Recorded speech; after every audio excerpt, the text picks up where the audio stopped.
Cek. Oke, Kemenak Podcast. Selamat siang Bapak. Assalamualaikum warahmatullahi wabarakatuh. Waalaikumsalam warahmatullahi wabarakatuh. Sehat Mbak? Sehat, alhamdulillah. Bapak boleh perkenalkan dulu Bapak Pak Karo Kepegawaian dari Kementerian Agama. Silakan Bapak. Baik, saya Wawan Junaidi, Kepala Biro Kepegawaian Kementerian Agama Republik Indonesia. Baik. Apalagi yang perlu diperkenalkan? Pak Wawan, ini sudah berapa lama menjabat jadi Kepala Biro Kepegawaian, Sebagai Pak? Kepala Biro berapa bulan ya? Saya sejak akhir Desember. Oke, Berarti kira-kira 8 bulan 8 ya, bulan, lebih sedikit. 8 bulan. Nah, ini ada kabar terbaru dari Kepegawaian, Biro Kepegawaian Kementerian Agama. Apa Pak yang bisa di-sharing bahwa katanya Kementerian Agama lagi buka rekrutmen besar-besaran. Ini apa sih Pak, rekrutmen apa sebenarnya? Nah, ini tahun ini adalah berkah untuk Kementerian Agama dan untuk semua generasi muda Indonesia. Sebetulnya bukan di Kementerian Agama saja. Di kementerian lain juga membuka di era Presiden Pak Jokowi ini dibuka untuk pegawai negeri sipil itu sejumlah 1 juta lebih. Dan di Kementerian Agama untuk tahun 2024 ini formasi CPNS kita dipercaya untuk merekrut 20.772. Nah, ini adalah kesempatan bagi seluruh generasi muda yang fresh graduate antara usia 18 sampai 35 tahun. Ayo monggo untuk bisa ikut membesarkan negara ini, khususnya kalau yang melamar di Kementerian Agama untuk membesarkan organisasi Kementerian Agama. 20.772.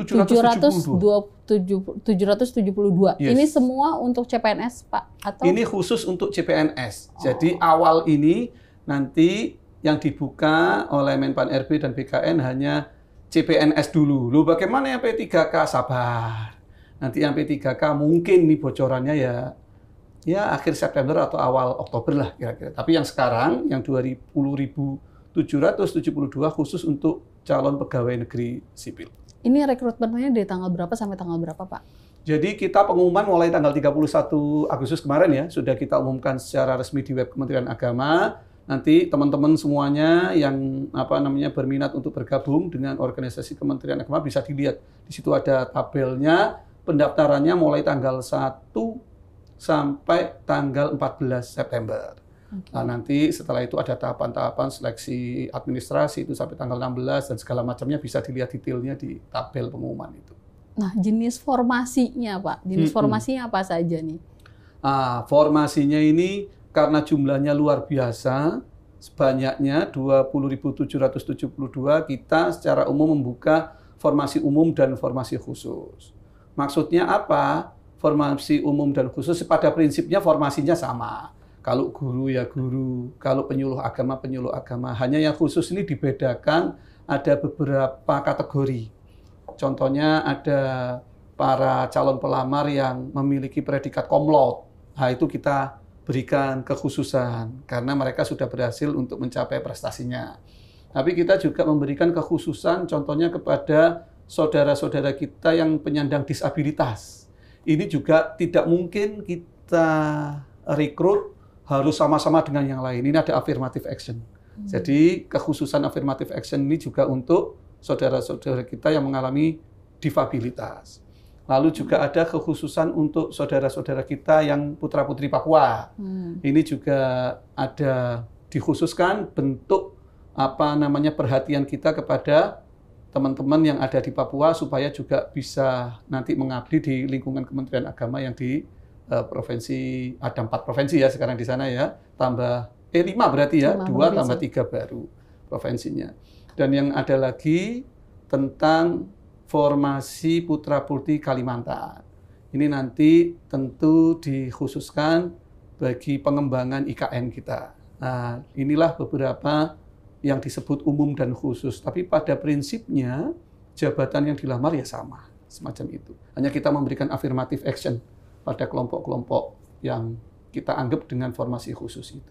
Nah, oke tuh. Jadi ini kesempatannya terbuka luas banget ya, Pak. Iya, betul. Nah, Satu lagi, ada yang terbaru dari Kementerian Agama, katanya tahun ini mulai mengafirmasi lulusan Ma'had Ali. Nah, itu bisa dijelasin nggak sih Pak, itu apa? Ya, betul. Ini alhamdulillah pada era Gusmen ini akhirnya setelah hasil diskusi beliau dengan Pak Menpan RB dan Kepala BKN, akhirnya mulai tahun 2024 ini untuk rekrutmen CPNS memberikan kesempatan kepada putra-putri kita yang berasal dari lulusan Ma'had Ali. Ma'had Ali ini apa? Ma'had Ali ini adalah satuan pendidikan keagamaan Islam formal. Nah, pertanyaannya kenapa kok cuma Ma'had Ali, Pak? Sebetulnya Gusmen ingin mendorong seluruh pendidikan keagamaan agama-agama yang lain juga bisa diberikan kesempatan seperti alumni Ma'had Ali. Hanya sayangnya memang kebetulan dari teman-teman yang Kristen, Katolik, Hindu, Buddha, Konghucu masih berproses ini untuk pendidikan keagamaan formalnya. Kebetulan yang sudah siap adalah pendidikan keagamaan formal yang Islam. Apa itu Ma'had Ali? Jadi ini setara dengan S1. Makanya karena setara dengan S1, mereka tahun ini alhamdulillah hasil diskusi Gusmen dengan Pak Menpan RB dan juga dengan BKN dan tentu dengan izin dari Pak Presiden diberikan akses untuk para santri ini. Tapi sekali lagi saya garis bawahi sebetulnya yang didorong bukan hanya dari kalangan teman-teman Islam ya. Loh Pak, kenapa kok yang lain tidak diberikan akses? Bukan tidak diberikan akses, masih belum punya pendidikan keagamaan yang level tinggi. Itu Mbak. Oke. Nah, itu berapa banyak Pak jumlah formasi yang diafirmasikan untuk Ma'had Ali? 5.900 sekian ya. Saya cek datanya ya. Jadi untuk Ma'had Ali itu ada sekitar 5.915 formasi. Oh, 5.900. Tentu ini formasi-formasi yang terutama ya, yang instansi pembinanya adalah Kementerian Agama. Apa itu Pak? Contohnya Pak? Ya, guru. Guru ini sebetulnya instansi pembinanya adalah Kemendikbud, tapi untuk guru agama tentunya. Guru agama dibuka untuk lulusan Ma'had Ali. Penyuluh agama Islam ini dibuka untuk para alumni Ma'had Ali. Penghulu, penghulu ini juga dibuka untuk alumni Ma'had Ali. Pentasheh Al-Quran. Apa pentasheh Al-Quran itu Pak? Kita ada namanya Lajnah Pentasheh. Jadi Quran yang belum dicetak itu kan perlu dilihat. Jangan sampai ada kesalahan. Ini ada jabatan fungsional yang khusus untuk mentasheh naskah Al-Quran. Ini dibuka juga untuk lulusan Ma'had Ali. Lalu pengembang tafsir Al-Quran.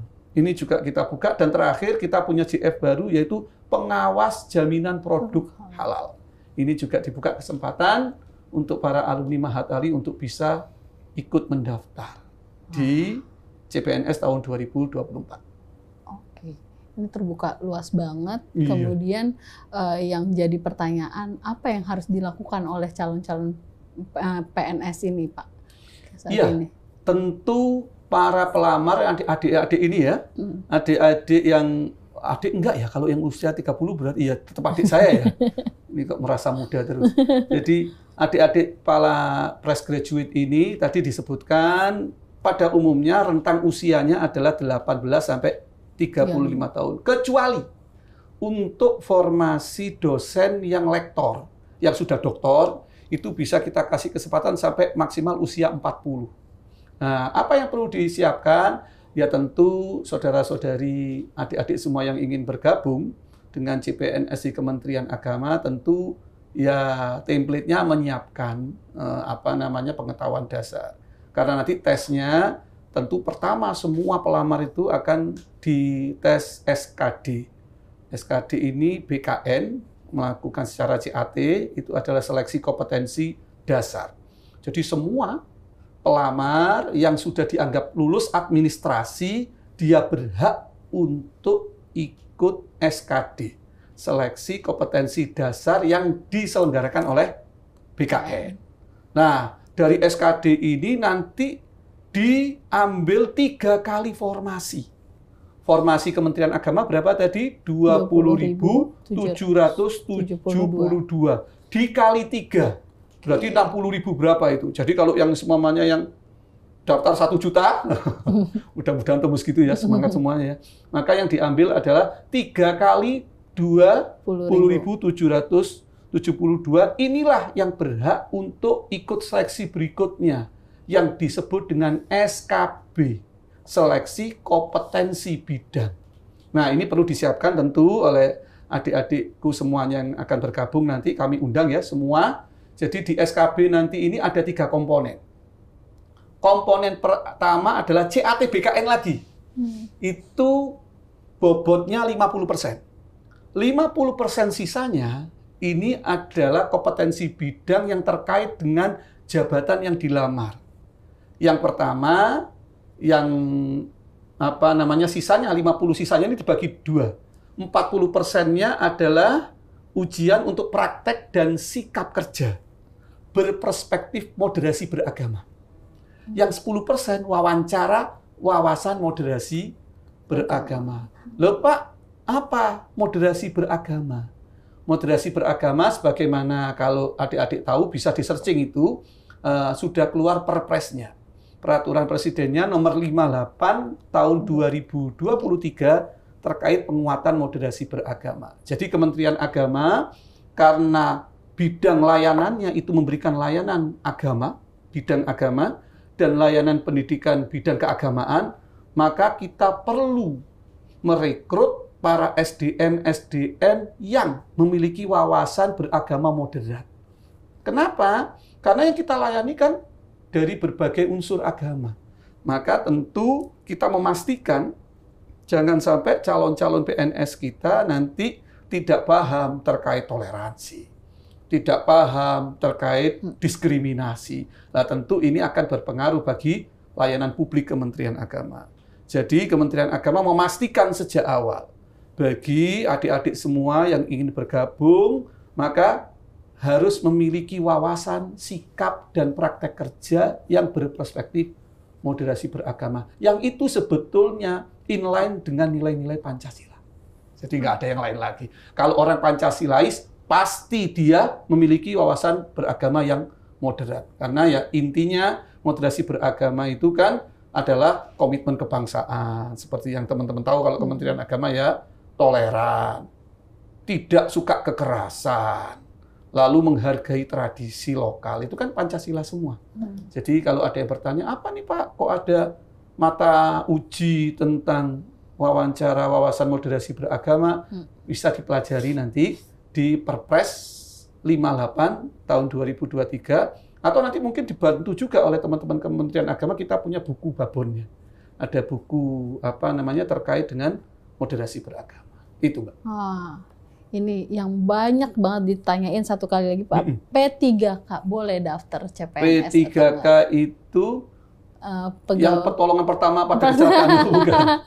Siap P3K, ya. Teman-teman P3K yang saat ini sudah ada di kementerian-kementerian, itu boleh atau tidak sih Pak ikut CPNS? Pada prinsipnya teman-teman yang sudah keterima P3K itu boleh untuk kembali melamar menjadi atau ingin menjadi PNS ya, itu diperbolehkan untuk melamar di seleksi CPNS tahun ini. Tapi tentu ada beberapa ketentuan.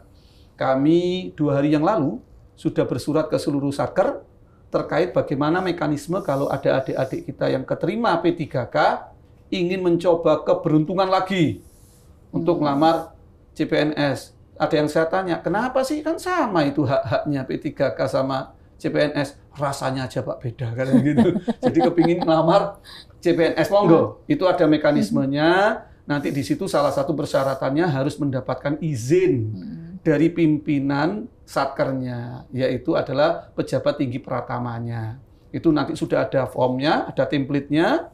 Nanti pejabat tinggi pratamanya akan tanda tangan di template itu bahwasanya namanya si X yang nicknya P3K sekian pada tahun ini ingin mencoba mendaftar sebagai CPNS di tahun 2022. Loh Pak, bagaimana nanti kalau nggak keterima? Nggak usah khawatir, balik lagi ke P3K-nya. Oh, jadi tetap aman formasi P3K-nya. Aman. Jadi kalau misalnya teman-teman misalnya di Kanwil nih, atau misalnya guru di madrasah untuk mendaftar ke CPNS, dia harus minta tanda tangan Kakanwil ya Pak? Iya, kalau pratamanya. pratamanya. Dilihat pratamanya. Kalau dia guru berarti ya pratamanya di Kakanwil. Semacam itu. Kalau di kampus dosen berarti ya kepala bironya, semacam gitu. Jadi sudah ada, kita kemarin tanya aja ke bagian kepegawaian, nanti sudah ada template-nya juga. Jadi itu ya, bisa tanya ke bagian kepegawaian Satker masing-masing. Sudah kita kirimi yang Kementerian Agama ya, yang Kementerian Agama. Yang kementerian lain ya mungkin itu kan persyaratannya hampir sama. Nanti bisa dikonsultasikan kepada Satkernya masing-masing di KL masing-masing. Iya. Terakhir, apa pesannya Pak buat buat pendaftar misalnya? Iya. Pesan saya untuk adik-adik semua yang mau bergabung menjadi pegawai negeri sipil ya di lingkungan Kementerian Agama, ayo dikuatkan niatnya dulu. Jadi ini negara sudah memberikan kesempatan yang luar biasa kepada kita semuanya untuk bisa bergabung menjadi pegawai negeri sipil. Ingat, pegawai negeri sipil ini adalah status yang banyak diidamkan oleh orang. Sehingga banyak berbondong-bondong orang yang bisa ingin mengabdi menjadi pegawai negeri. Yang itu tidak semuanya boleh atau mendapatkan kesempatan itu. Makanya tolong niatnya mulai ditata, bahwasanya kita bekerja untuk negara, memberikan layanan kepada masyarakat, maka kita yang paling ingat tugas kita adalah pelayan publik. Jadi itu yang saya ingatkan, jangan pernah punya orientasi nanti kalau sudah jadi PNS saya harus dilayani. Oh tidak. PNS ini adalah pelayan publik, maka orientasinya kita harus melayani. Kedua, PNS juga harus punya komitmen untuk selalu memberikan hal-hal yang baik, nasionalisme harus dijaga, dan hospitality-nya kepada stakeholder juga harus di-maintain semacam itu, karena ya gimana, layanan publik itu ya kita harus memberikan hal yang terbaik ya bagi stakeholder kita. Jadi sekali lagi, jangan pernah bermimpi kalau sudah jadi PNS, oh fasilitasnya ini hak itu hak. Tapi ingat, selain hak yang akan kita terima, tapi kita punya kewajiban untuk memberikan yang terbaik untuk bangsa ini. Itu saja. Oke. Terima kasih banyak Pak Karo atas waktunya. Sama-sama Mbak. Sama-sama. Mudah-mudahan kita bisa ketemu lagi Pak Karo. Nah ini ngomong-ngomong belum dicicipi. Oh, ini boleh dicobain ya? Boleh dicobain. Siap, Pak Karo. Terima kasih sekali. Iya, sama-sama. Pak, satu lagi Pak, pesan untuk teman-teman CPNS agar mereka tidak termakan ada tipuan. Itu, Pak. Terima kasih sekali. Itu, Pak. Jadi khusus ya untuk semua adik-adik yang mau melamar CPNS di tahun 2024 di KL manapun, khususnya di Kementerian Agama, jangan pernah ada yang percaya ada agen-agen penyalur. Nggak ada itu agen-agen penyalur. Oh, nanti bayar sekian, dipastikan untuk bisa diterima. Tidak ada. Jangan pernah percaya hal-hal yang semacam itu. Pemerintah di era Presiden Jokowi ini, dan terutama di Kementerian Agama di era kepemimpinan Gusmen, memastikan untuk rekrutmen CPNS dan semua terkait dengan manajemen kepegawaian tidak ada pungutan-pungutan. Jadi kalaupun lulus, itu adalah murni prestasi Anda. Oleh karena itu silakan dimaksimalkan untuk mempelajari ya kisi-kisi mata ujiannya, dan tentu jangan lupa minta doa orang tua. Karena doa orang tua itu adalah yang membuka segalanya. Itu mudah-mudahan dengan doa semuanya nanti bisa dimudahkan jalannya menjadi abdi negara, bergabung bersama kami di organisasi Kementerian Agama Republik Indonesia. Itu Mbak. Oke, terima kasih banyak Pak. Sama-sama. Nggak nambah lagi pertanyaannya? Udah. Oh, cukup. Siap. Oke, thank you sahabat religi. Bungkus.